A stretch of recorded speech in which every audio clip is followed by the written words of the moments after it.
Selamat datang kembali di channel kebanggaan kita Merdeka Belajar.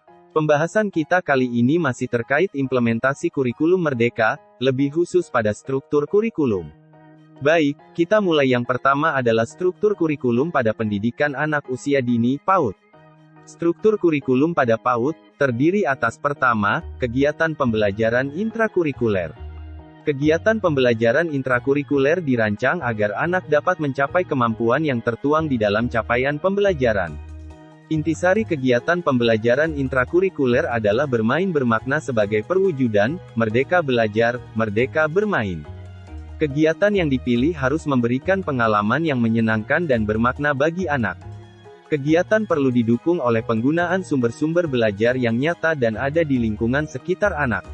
Sumber belajar yang tidak tersedia secara nyata dapat dihadirkan dengan dukungan teknologi dan buku bacaan anak. Kedua, proyek penguatan profil pelajar Pancasila. Proyek penguatan profil pelajar Pancasila bertujuan untuk memperkuat upaya pencapaian profil pelajar Pancasila yang mengacu pada standar kompetensi lulusan, standar tingkat pencapaian perkembangan anak untuk PAUD.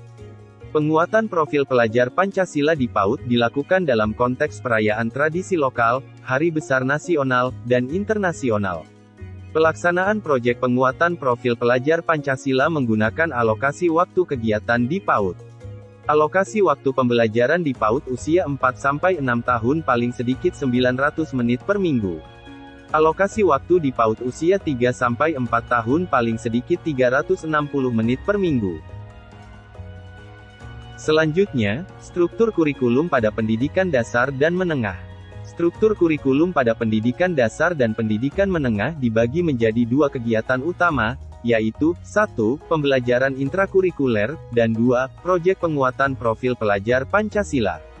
Kegiatan pembelajaran intrakurikuler untuk setiap mata pelajaran mengacu pada capaian pembelajaran.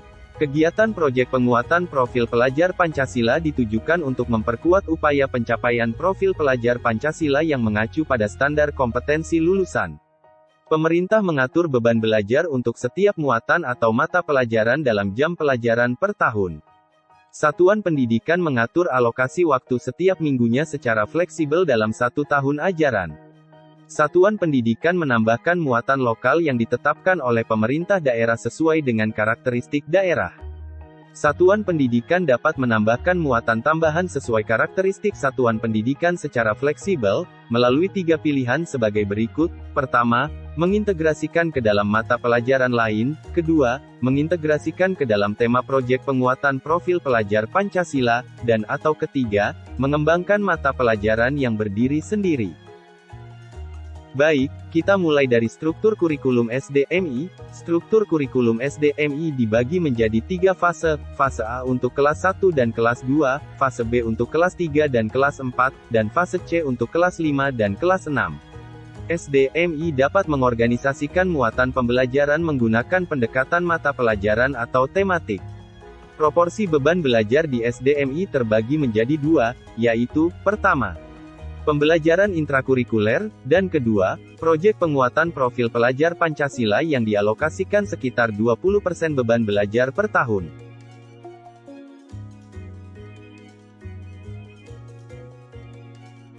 Pelaksanaan proyek penguatan profil pelajar Pancasila dilakukan secara fleksibel, baik muatan maupun waktu pelaksanaan. Secara muatan, proyek harus mengacu pada capaian profil pelajar Pancasila sesuai dengan fase peserta didik, dan tidak harus dikaitkan dengan capaian pembelajaran pada mata pelajaran. Secara pengelolaan waktu pelaksanaan, proyek dapat dilaksanakan dengan menjumlah alokasi jam pelajaran proyek penguatan profil pelajar Pancasila dari semua mata pelajaran dan jumlah total waktu pelaksanaan masing-masing proyek tidak harus sama. Tabel alokasi waktu mata pelajaran SDMI bisa dilihat di deskripsi. Selanjutnya struktur kurikulum yang ada di Satuan Pendidikan SMP MTS. Struktur kurikulum SMP MTS terdiri atas 1 fase yaitu fase D untuk kelas 7, kelas 8, dan kelas 9. Struktur kurikulum SMP MTS terbagi menjadi 2, yaitu A. Pembelajaran intrakurikuler, dan B. Proyek penguatan profil pelajar Pancasila dialokasikan sekitar 25% total JP per tahun. Pelaksanaan proyek penguatan profil pelajar Pancasila dilakukan secara fleksibel, baik secara muatan maupun secara waktu pelaksanaan. Secara muatan, proyek profil harus mengacu pada capaian profil pelajar Pancasila sesuai dengan fase peserta didik, dan tidak harus dikaitkan dengan capaian pembelajaran pada mata pelajaran. Secara pengelolaan waktu pelaksanaan, proyek dapat dilaksanakan dengan menjumlah alokasi jam pelajaran proyek dari semua mata pelajaran dan jumlah total waktu pelaksanaan masing-masing proyek tidak harus sama. Tabel alokasi waktu mata pelajaran SMP MTS bisa dilihat di deskripsi. Demikian pembahasan struktur kurikulum Merdeka di PAUD, SD MI, SMP MTS. Untuk struktur kurikulum SMA, MA, dan SMK akan kita bahas di video bagian 2. Mohon dukung terus channel ini agar bisa berdampak untuk kemajuan pendidikan di Indonesia. Terima kasih.